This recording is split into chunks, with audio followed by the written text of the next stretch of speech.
I see as Howard's opportunity for future development is even more heavily invested in the notion that you seek the very best assistant professors you can find, and you develop their careers, and some of them will stay here.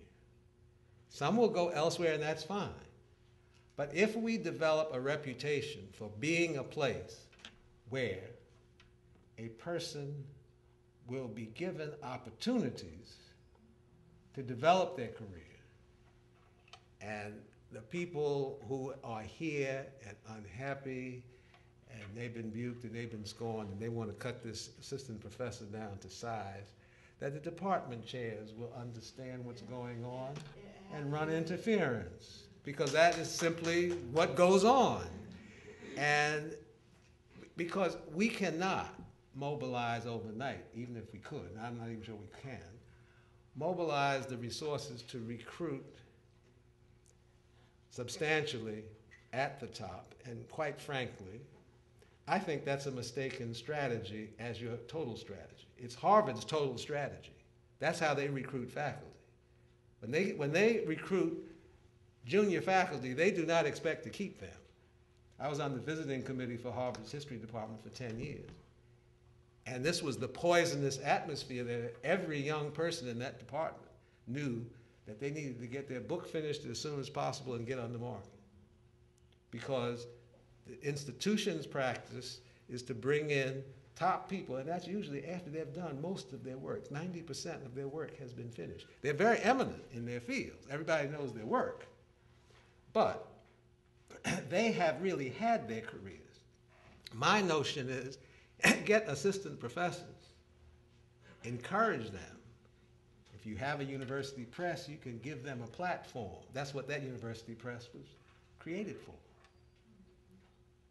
So that, because Dr. Cheek asked me first to be the director of the university press, which would have been a wonderful thing to do, except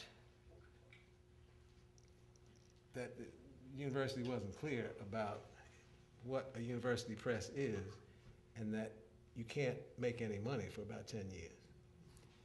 And when I spent a substantial part of my career in the publishing business, and I know that the university's idea about a press was an incomplete idea. But the reason Dr. Cheek wanted to have one in the first place was that this would be a platform for faculty to publish their work. And it is an aspect of institutional power that you can publish what you want to publish. You don't have to send it off someplace else. But of course you have to have a functioning press. You have to have a functioning director, and some other things have to work. But we can do that. Institutions renew themselves all along, and I'm going to finish up. I believe in my bones that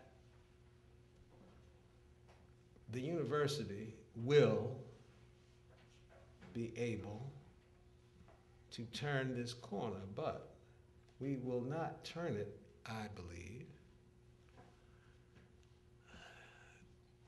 with everything looking the same way it looks now. And this is not the first time at Howard that we had the need for a major reconfiguration.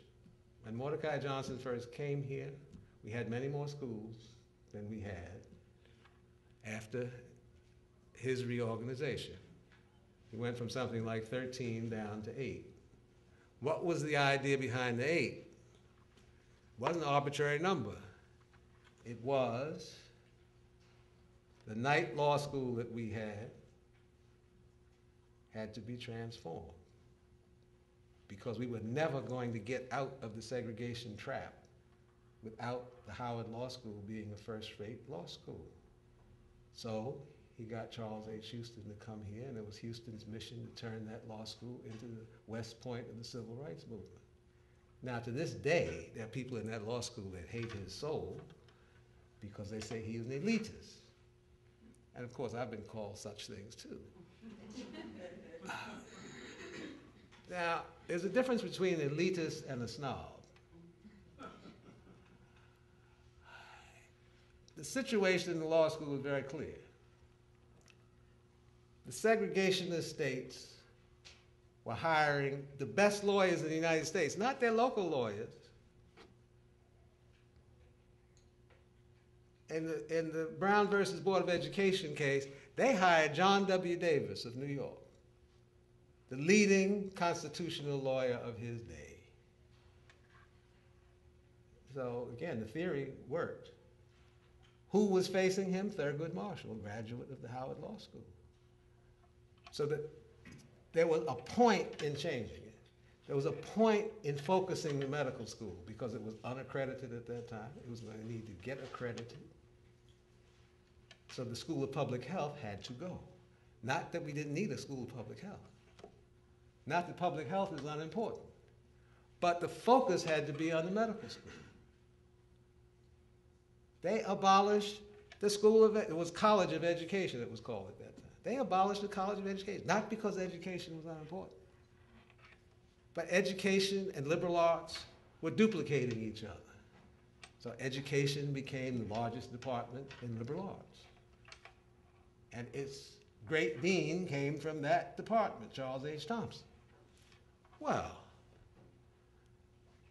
it turned out that it was wrenching, but it was not a disaster. The institution got stronger.